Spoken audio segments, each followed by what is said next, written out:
Pemirsa, seminggu menjelang pencoblosan, tingkat elektabilitas pasangan Prabowo Gibran terus meningkat dan menembus 51,8%. Hasil survei terbaru menunjukkan peluang pemilihan presiden berlangsung hanya satu putaran kian menguat.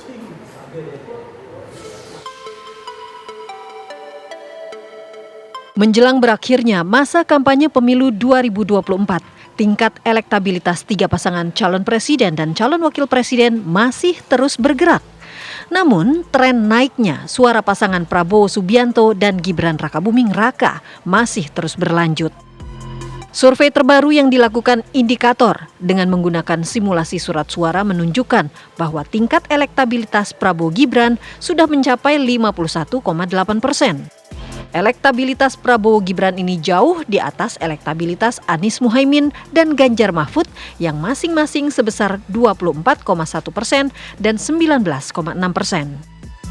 Meski masih ada 4,5% responden yang belum menjawab, Direktur Eksekutif Indikator Burhanuddin Muhtadi mengungkap bahwa peluang Pilpres satu putaran kian menguat.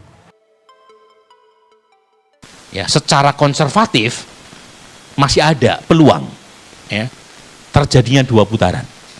Tetapi angka 51,8% dan tren naik yang masih berlangsung buat Pak Prabowo Gibran, maka saya bisa mengatakan potensi atau probabilitas satu putaran meningkat buat Pak Prabowo Gibran dibanding survei-survei sebelumnya. Jadi kalau sebelumnya mungkin tingkat atau probabilitas satu putaran 50-50 ya, sekarang meningkat lagi. Tetapi tetap masih ada peluang buat terjadinya dua putaran. Meskipun peluang dua putaran itu menipis seiring dengan peningkatan suara Pak Prabowo. Hasil survei terbaru ini direspons positif oleh kubu Prabowo Gibran yang menilai mayoritas warga masih menginginkan keberlanjutan.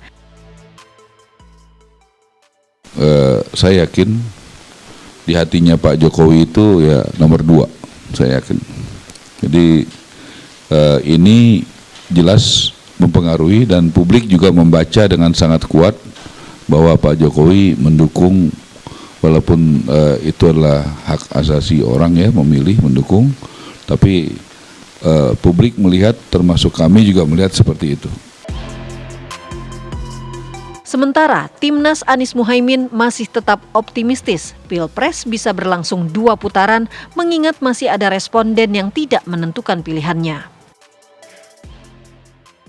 Dan angkanya menjadi sesuatu yang buat kami kritikal untuk memastikan dua putaran. Karena angkanya ada di margin of error, bisa naik bisa turun, dan karena itu menjaga agar kecurangan tidak terjadi, menjaga agar pemilu luber dan jurdil, wabil khusus menjaga agar basis suara amin itu bisa tidak tergerus. Meski sejumlah survei telah menunjukkan keunggulan pasangan tertentu, hasil akhir Pilpres nantinya akan tetap berada di tangan para pemilih.